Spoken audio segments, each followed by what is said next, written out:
biasa saat ini. Terima kasih Tuhan. Terima kasih Tuhan.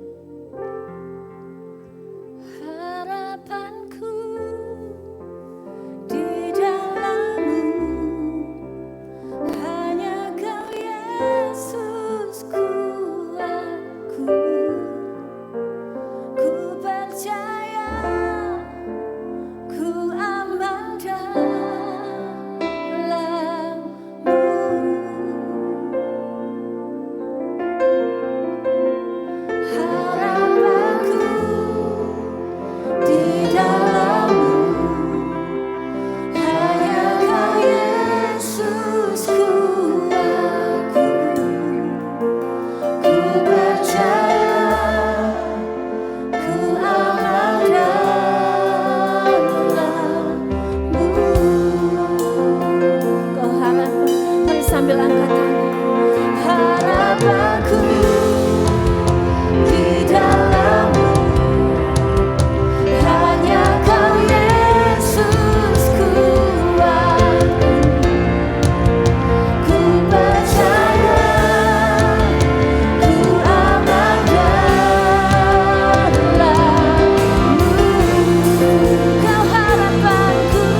ya Aba ya Bapa, kami mau katakan pengharapan kami hanya ada di dalam Yesus. Dan pengharapan di dalam-Mu tidak pernah mengecewakan kami. Tuhan, terima kasih untuk minggu yang kedua, minggu yang ketiga di bulan Desember tahun 2022 Tuhan. 13 hari ke depan kami akan menyelesaikan tahun 2022. Apapun yang terjadi dalam kehidupan kami, ajar untuk kami terus berharap kepada Tuhan. Terima kasih Bapa, Engkau mengurapi setiap kami, mengurapi hamba-Mu, dan biarlah kebenaran firman-Mu yang akan menuntun seluruh kehidupan kami. Dan nama Tuhan Yesus dipermuliakan. Terima kasih Bapa, hanya di dalam nama Tuhan Yesus. Setiap kita yang siap untuk dengar firman Tuhan, sama-sama katakan, amin.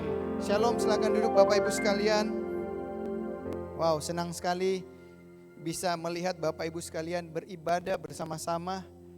Tinggal 13 hari lagi, katakan kiri kanan, tinggal 13 hari.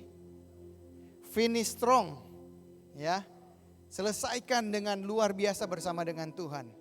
Dan Grow Center, tema besar kita selama bulan Desember adalah Reason to Hope, alasan untuk berharap. Minggu kemarin Pastor Andi sudah sharing bagaimana kita berharap di perayaan Natal kita.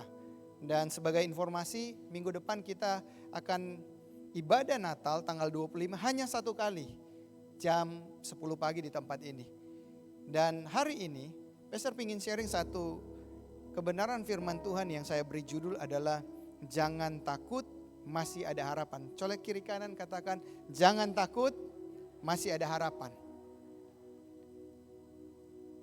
Tahun 2022 adalah bagi sebagian orang adalah tahun yang suram. Bagi sebagian orang tahun 2022 adalah tahun yang penuh pergumulan, bahkan kalau boleh dihilangkan dari pengalaman hidup, tahun 2022 adalah pengalaman hidup yang kalau boleh dihilangkan, sebagian orang ingin hilangkan tahun 2022. Tetapi tidak sedikit juga orang-orang yang mengalami terobosan, promosi, pemulihan di dalam keluarga, di dalam bisnis dan dalam pekerjaan mereka serta pelayanan mereka. Apapun yang kita hadapi hari-hari ini, mungkin setiap kita pernah mengalami yang namanya rasa takut. Saya pun pernah mengalami rasa takut. Setiap kita pernah mengalami rasa takut. Pilihannya kita mau melihat ketakutan itu sebagai sesuatu yang menghalang kita, atau justru kita akan melihat Tuhan yang akan menaklukkan setiap ketakutan kita. Ketakutan adalah musuh terbesar dari harapan. Kalau kita lihat gambar di slide, Daud itu berhadapan dengan Goliat yang begitu besar. Dan kita ketahui bersama adalah Goliat adalah orang yang selama ini mengintimidasi Daud. Berhari-hari, berminggu-minggu Goliat tampil di depan sambil memukul tamengnya.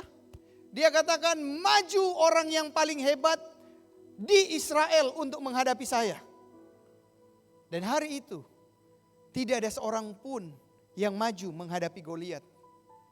Karena yang paling tinggi, yang paling besar di bangsa Israel yaitu Raja Saul, itu kecil dibandingkan dengan Goliat.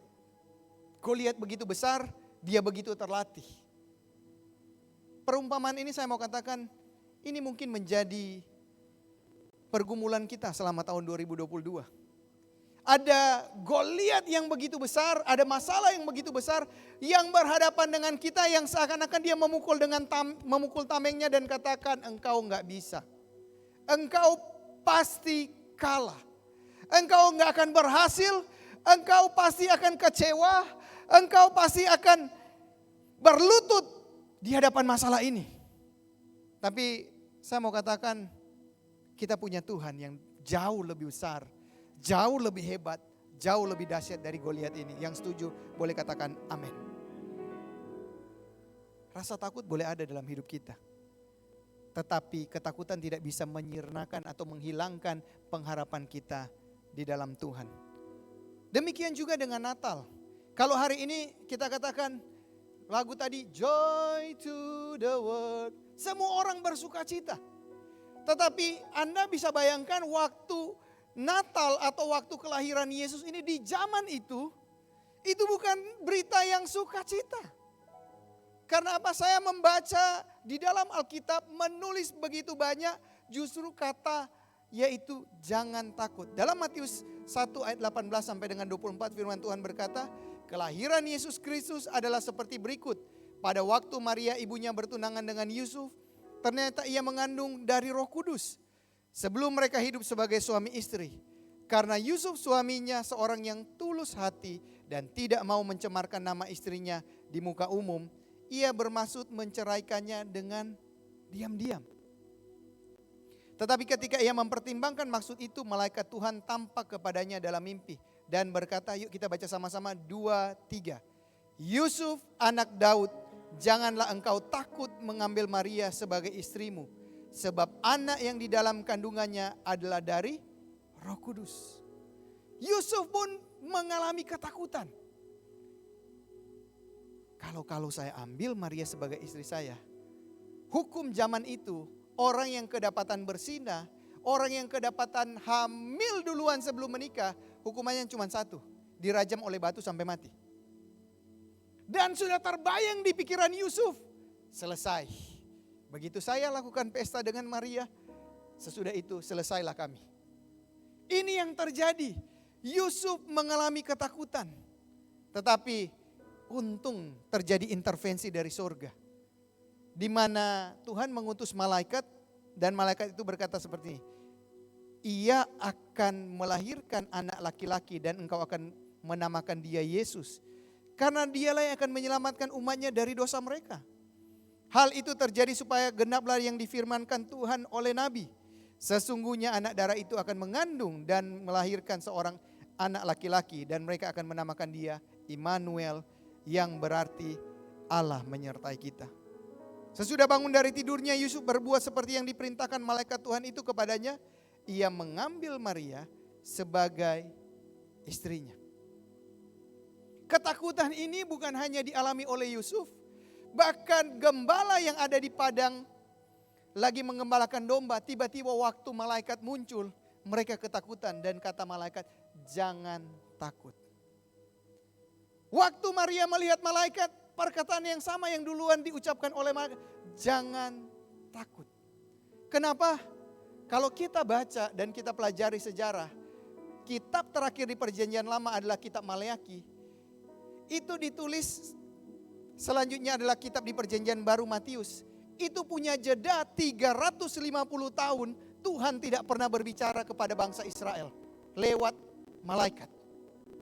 350 tahun mereka gak pernah mengalami satu perjumpaan ilahi lagi dengan Tuhan lewat malaikat. Tiba-tiba ini muncul. Bahkan saya mau katakan, bukan hanya malaikat, bukan hanya gembala di padang.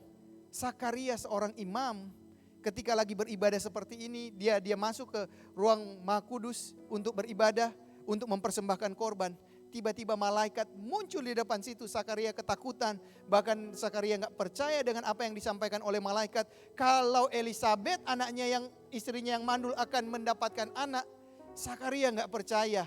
Sampai Sakaria itu bisu sampai kelahiran Yohanes Pembaptis. Bukan hanya itu. Orang Majus yang melihat tanda ada bintang. Bahwa Mesaya, juru selamat itu akan lahir. Mereka pergi ke Raja Herodes. Dan waktu Raja Herodes mendengar kabar tentang orang Majus bertanya seperti ini. Di manakah telah lahir Raja orang Yahudi? Tiba-tiba Herodes itu ciut hatinya. Herodes ketakutan karena dia dalam hatinya. Jangan-jangan kalau lahir Raja orang Yahudi, maka saya sudah tidak akan menjadi raja lagi. Dan apa yang terjadi? Di dalam Matius, kitab Matius, bagaimana kita baca Herodes akhirnya mengeluarkan satu perintah membunuh anak-anak usia di bawah 2 tahun. Dibunuh di negeri itu. Terjadi kengerian yang amat sangat. Ketakutanmu dapat membunuh harapan dan masa depanmu. Kalau Herodes penuh dengan ketakutan, Sehingga akhirnya dia bunuh semuanya. Malam hari ini saya mau katakan ketakutanmu dapat membunuh harapan dan masa depanmu. Satu ketakutan membuat kita meninggalkan. Udah gak usah lanjutkan rumah tangga ini. Satu ketakutan membuat ya udah jalan masing-masing. Satu ketakutan membuat kita menyerah dari apa yang Tuhan sudah berikan hari-hari ini kepada kita. Entah di dalam bisnis, pekerjaan, rumah tangga, pelayanan. Satu ketakutan bisa membuat kita menyerah. Bahkan ketakutanmu dapat membunuh harapan dan masa depanmu. Tapi puji Tuhan, kita punya Tuhan yang selalu memberi harapan. Beri kemuliaan buat Tuhan Yesus. Natal adalah alasan untuk kita berharap. Christmas is reason to hope. Dengan lahir Yesus muncul harapan untuk kita berharap. Dan sore hari ini Pastor ingin bagikan bagaimana agar kita tetap memiliki harapan. Katakan kiri kanan, hope. Hope. Berharap dalam bahasa Inggris disebut sebagai hope. Hope ini adalah akronim yang kepanjangan dari hope. Yang pertama, bagaimana kita untuk tetap memiliki harapan, yaitu humble yourself before God. Rendahkanlah dirimu di hadapan Tuhan. Kenapa? Bukan karena kehebatanmu, bukan karena deposito, bukan karena backup bintang-bintang yang ada di sekelilingmu yang membuat engkau tetap punya harapan. Ketika kita mampu merendahkan diri kita di hadapan Tuhan, firman Tuhan berkata di dalam 1 Petrus 5 ayat 6 dan 7, karena itu rendahkanlah dirimu di bawah tangan Tuhan yang kuat, supaya kamu ditinggikannya pada waktunya. Katakan sama-sama, pada waktunya. Ingat, waktu Tuhan bukan waktu kita. Kita mau sekarang. Dipulihkan sekarang. Tapi yang Tuhan katakan, nak, sabar. Tunggu sampai waktuku. Bahkan ayat selanjutnya dikatakan, serahkanlah segala khawatirmu kepadanya, sebab ia yang memelihara kamu. Siapa yang pelihara kita? Tuhan. Bukan karena kehebatan kita. Tuhan, saya mau kalau boleh, dia adalah jodohku. Kemarin istri saya kesaksian bagaimana dia sempat sudah tunangan, sudah mau lamaran. Tapi Tuhan katakan no, no, no, no. Dan akhirnya dia katakan, ya Tuhan, biar kehendakmu yang jadi. List yang dia buat, Tuhan rubah semua. Sebab apa? Serahkanlah segala khawatirmu kepadanya, sebab ia akan memelihara kamu. Tuhan yang pelihara. Kalau bisnismu akan lagi turun, keadaan keluargamu lagi gak baik, serahkanlah khawatirmu kepada Tuhan. Amin. Maka Tuhan akan bertindak. Memang untuk merendahkan diri di hadapan Tuhan tidak enak. Karena apa? Segala sesuatu yang kita punya, segala sesuatu yang kita banggakan selama ini harus diletakkan. Merendahkan diri, tidak ada orang yang merendahkan diri. Kadang-kala ada bilang, saya udah merendahkan diri. Tapi banyak orang bilang, udah merendahkan diri di atas pohon kelapa. Merendahkan diri itu harus sampai di dasar yang paling bawah. Kalau kita sudah merendahkan diri, izinkan Tuhan yang bertindak. Tapi kalau kita merasa kita yang paling hebat, Tuhan akan izinkan proses itu terus berlanjut. Ada satu cerita di dalam Matius 15, bicara tentang seorang wanita Kanaan. Waktu anaknya sakit, dia datang. Dia dengar bahwa ada satu pribadi yang namanya Yesus yang bisa menyembuhkan. Dan apa yang terjadi? Waktu dia mendengar ada Yesus yang menyembuhkan, dia mulai teriak-teriak untuk waktu dia dengar Yesus. Yesus, Yesus anak Daud, sembuhkan anakku, tolong aku. Tapi Yesus cuek aja. Yesus jalan saja. Yesus gak memperhatikan wanita ini. Bahkan dia makin teriak, murid-muridnya mengusir dia karena dia terlalu ribut. Hari-hari ini, mohon maaf saya katakan, kadangkala kalau ada hamba Tuhan waktu di depan gak menegur kita langsung pulang. Memang sombong. Gak akan ke gereja lagi. Kenapa? Kita menaruh harga diri kita terlalu tinggi. Padahal Tuhan mengasihi orang yang rendah hati. Yang setuju katakan amin. Dan waktu wanita itu berteriak, akhirnya Yesus tanya, mau apa wanita? Hai ibu, apa yang kau kehendaki? Dia bilang, tolong sembuhkan anakku yang lagi sakit dan kerasukan. Jawab Yesus seperti ini, aku diutus hanya kepada domba-domba yang hilang dari umat Israel. Bayangkan, Yesus cuekin dan jawaban Yesus itu benar-benar nyesek orang bilang. Itu bisa bikin orang Manado bilang sakit hati. Tetapi yang luar biasa wanita ini berkata, tetapi perempuan itu mendekat dan menyembah dia sambil berkata, Tuhan tolonglah aku. Ayat 26, tetapi Yesus menjawab, tidak patut mengambil roti yang disediakan bagi anak-anak dan melemparkannya kepada anjing. Oh, kalau orang Manado, dia bilang, ini hamba Tuhan model apa ini dia? Dia ambil itu batu, dia lempar memang. Itu kalau orang Manado. Tetapi puji Tuhan, ternyata Yesus lagi menguji kerendahan hati dari wanita ini. Sehingga perempuan itu berkata, benar Tuhan, namun anjing itu makan remah-remah yang jatuh dari meja tuannya. Dia merendah, bukan hanya rendah, tapi dia udah tiarap harga dirinya udah ditaruh di paling bawah. Untuk supaya apa? Karena dia tahu harapannya dia hanya kepada Yesus. Hanya Yesus yang mampu menyembuhkan anaknya. Enggak ada yang lain. Hanya Yesus. Kalau hari-hari ini engkau ingin melihat pemulihan terjadi, rendahkan dirimu di bawah tangan Tuhan yang kuat dan perkasa. Sebab hanya Dia yang mampu melakukan pemulihan dalam hidupmu. Yang setuju katakan amin. Waktu Yesus mendengar itu, ayat 28. Maka Yesus menjawab dan berkata kepadanya, hai ibu, besar imanmu. Maka jadilah kepadamu seperti yang engkau kehendaki. Dan seketika itu juga anaknya sembuh. Amin. Beri kemuliaan buat Tuhan. Merendahkan diri di hadapan Tuhan tidak mudah. Dan paling sulit adalah kita merendahkan diri kalau kita salah. Saya punya satu cerita di firman Tuhan yang lain.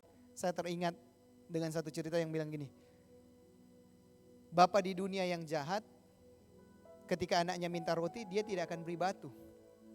Dia tidak akan minta ikan, tidak akan berikan ular. Tidak akan berikan kalajengking. Bapa yang jahat aja di dunia tahu. Apalagi Bapa yang di surga.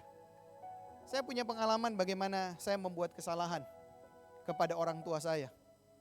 Dan butuh kerendahan hati untuk saya datang kepada papa saya waktu itu. Saya ingat sekali, saya baru umur 22 tahun. Ada satu usaha yang Tuhan izinkan untuk saya secara pribadi buka usaha. Tapi hanya butuh waktu 2 tahun. Usaha itu bangkrut. Karena apa? Hidup foya-foya, gak bisa memanage dengan baik.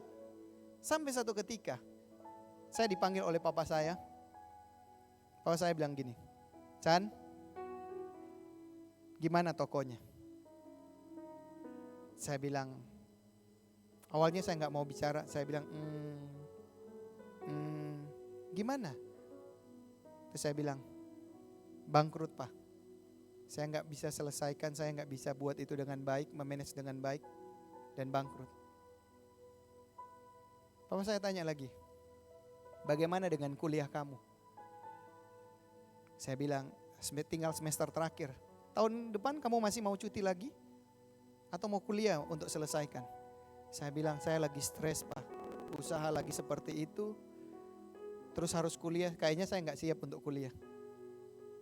Bapak Ibu, saya mau katakan, usaha itu adalah usaha yang dimodalkan, papa saya beri kepercayaan, itu pinjam duit dari bank. Zaman itu angkanya cukup gede. Tapi yang luar biasa, tiba-tiba papa saya panggil untuk duduk. Saya duduk dengan papa saya di depan pintu usaha itu.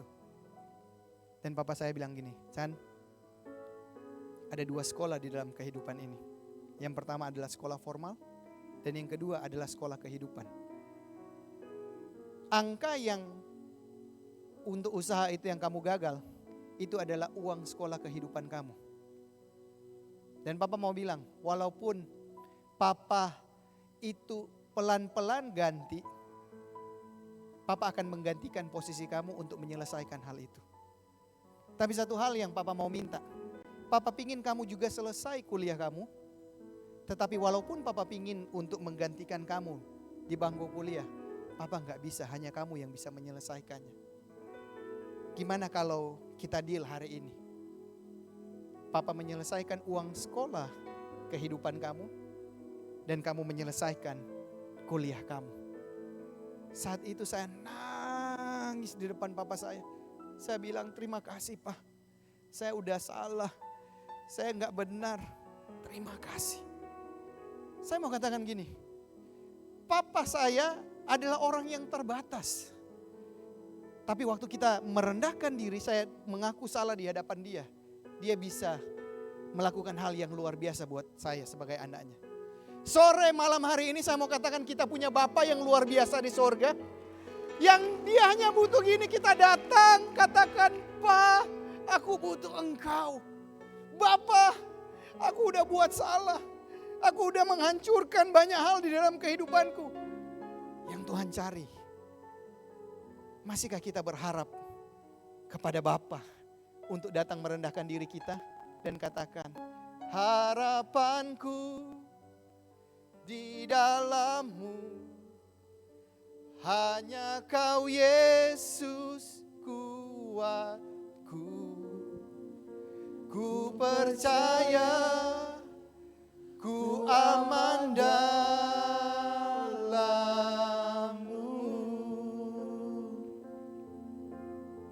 Ketika kita katakan harapan kita hanya kepada Yesus,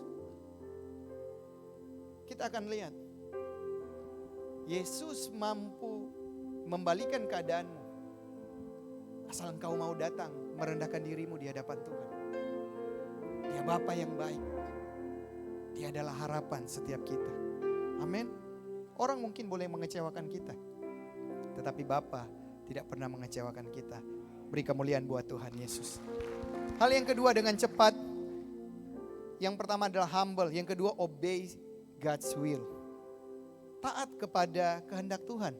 Ibrani 11 ayat 7 berkata, karena iman maka Nuh dengan petunjuk Allah tentang sesuatu yang belum kelihatan, dengan taat mempersiapkan bahtera untuk menyelamatkan keluarganya.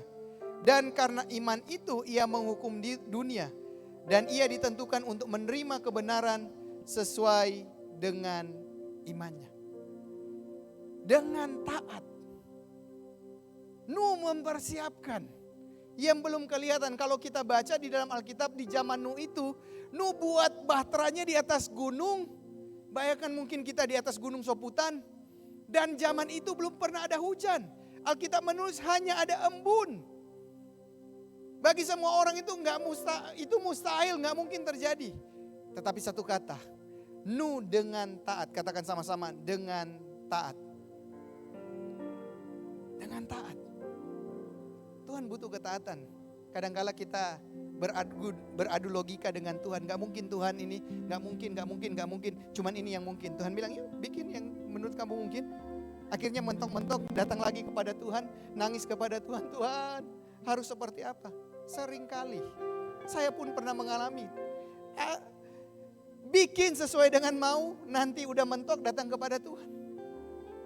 Tapi sebelum kita mentok, mending kita datang dulu kepada Tuhan. Yang setuju katakan amin. Ada satu lagu, ada satu pujian yang bagi saya ketika kita lagi dalam kesesakan, segala perkara dapat ku tangguh di dalam Dia yang memberi kekuatan. Tuhan Yesus penolong dan sahabat. Tetap percaya Tuhan setia. Sekali lagi segala perkara, segala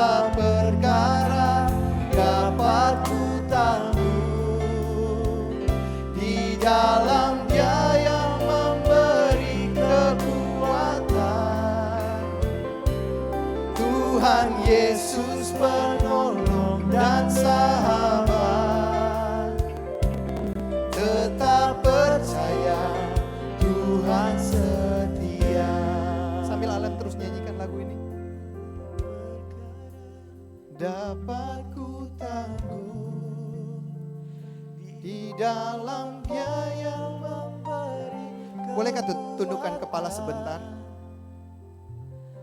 Tuhan Yesus penolong dan sahabat.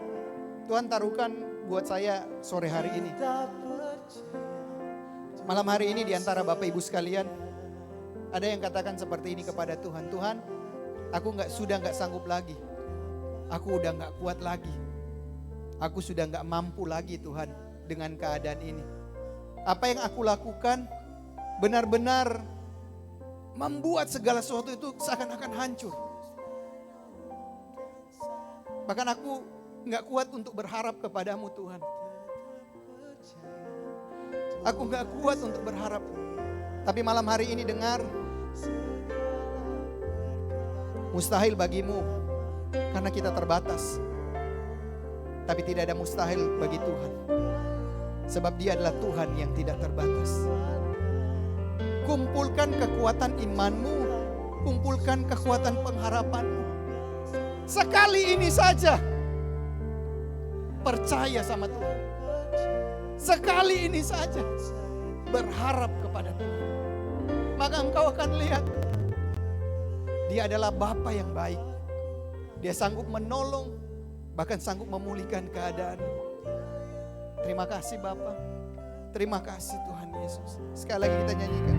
Segala perkara dapat ku tanggung di dalam-Nya yang memberi kekuatan.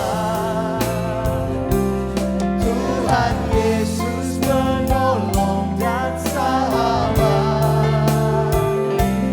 Tetap percaya Tuhan setia. Sekali lagi tetap percaya. Tuhan setia. Tetap percaya. Tetap percaya Tuhan setia. Humble yourself. Obey God's will. P-nya adalah purify your motivation. Murnikan motivasimu. Kita sulit berharap karena motivasi kita berbeda dengan apa yang Tuhan ingin taruhkan dalam hidup kita. Kita pinginnya, benar firman Tuhan katakan, jadi kepala bukan ekor, terus naik dan tidak turun, itu benar. Tetapi Tuhan ingin kita naik, kita jadi kepala dengan caranya Tuhan. Bukan dengan caranya kita.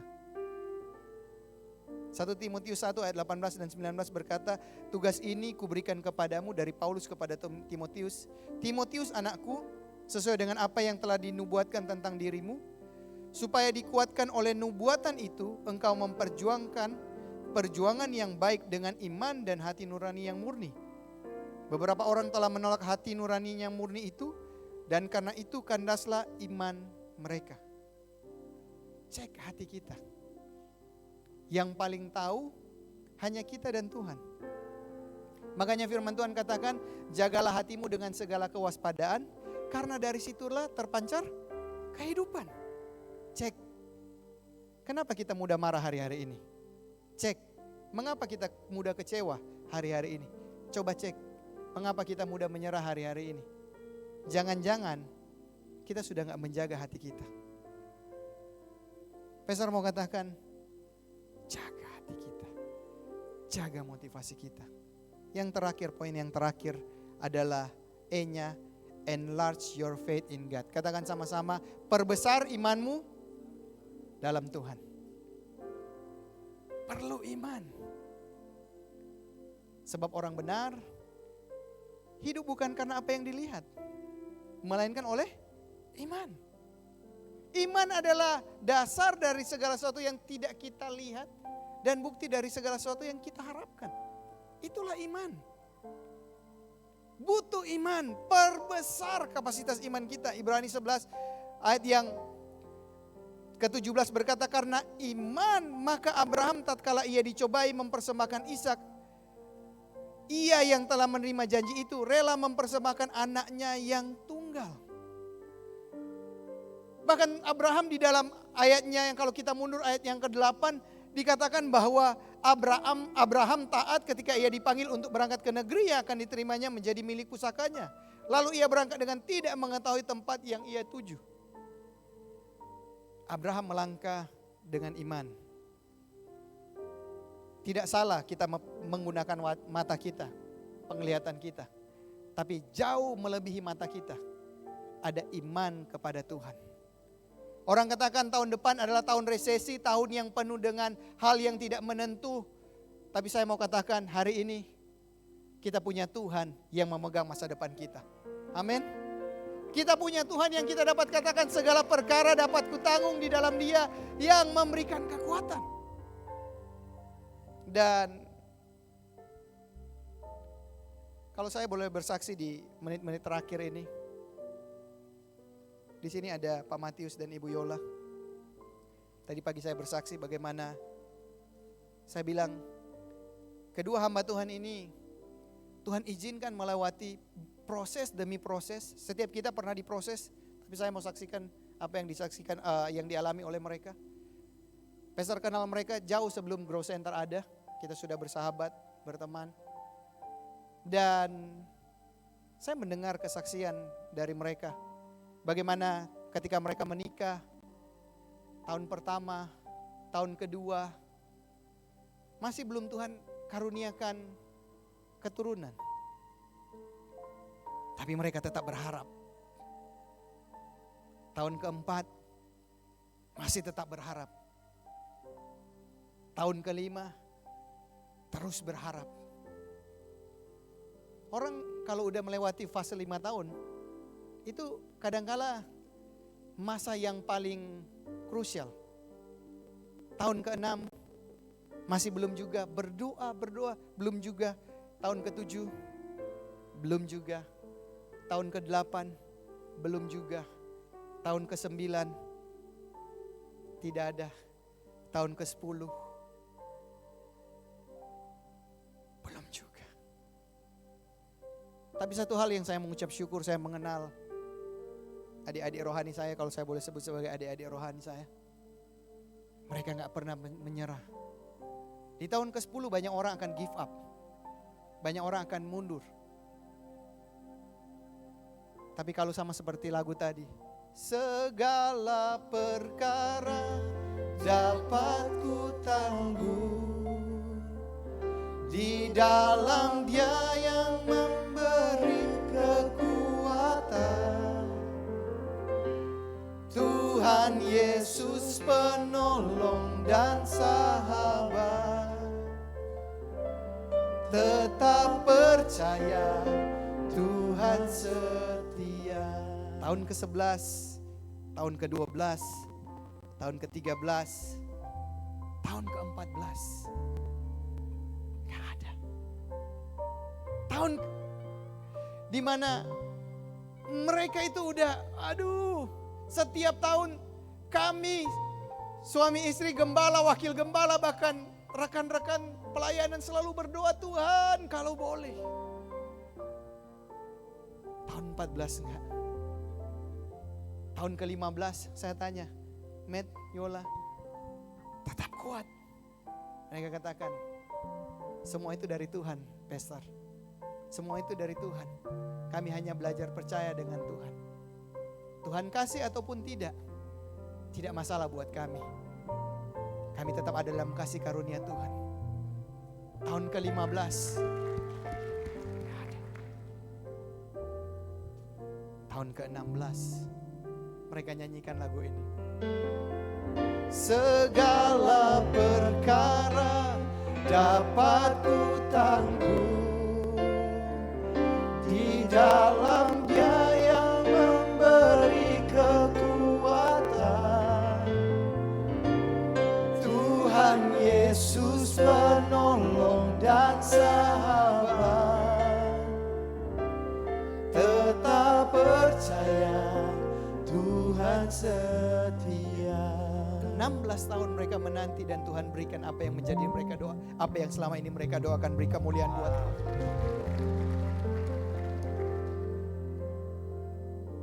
Ketakutan seperti pintu yang tertutup untuk harapan. Tetapi iman adalah kunci untuk membuka pintu tersebut. Kita lihat pintu begitu gede, pintu begitu besar. Tapi kita gak perlu kunci sebesar pintu itu untuk membuka. Kita hanya perlu kunci yang kecil, yaitu iman kita. Firman Tuhan berkata, jikalau engkau memiliki iman sebesar biji sesawi, maka engkau dapat berkata kepada gunung, pindah dari tempat itu. Beranjak dari tempat itu, maka dia akan beranjak. Christmas berbicara tentang kita punya alasan untuk tetap berharap. Kita punya alasan untuk tetap percaya. Hope. Tinggal 13 hari kita akan selesaikan tahun 2022. Ingat hal ini. Humble yourself before God. Obey God's will. Purify your motivation. Enlarge your faith in God. Ayat yang terakhir saya undang untuk maju ke depan, kita selesai. Habakuk 3 ayat 17 dan 18. Firman Tuhan berkata seperti ini. Yuk boleh kita baca sama-sama dengan suara kencang. 2, 3. Sekalipun pohon ara tidak berbunga, pohon anggur tidak berbuah, hasil pohon zaitun mengecewakan. Sekalipun ladang-ladang tidak menghasilkan bahan makanan, kambing domba terhalau dari kurungan, dan tidak ada lembu sapi dalam kandang. Ayat 18 katakan dengan iman, namun aku akan bersorak-sorak di dalam Tuhan, beria-ria di dalam Allah yang menyelamatkan aku. Beri kemuliaan buat Tuhan.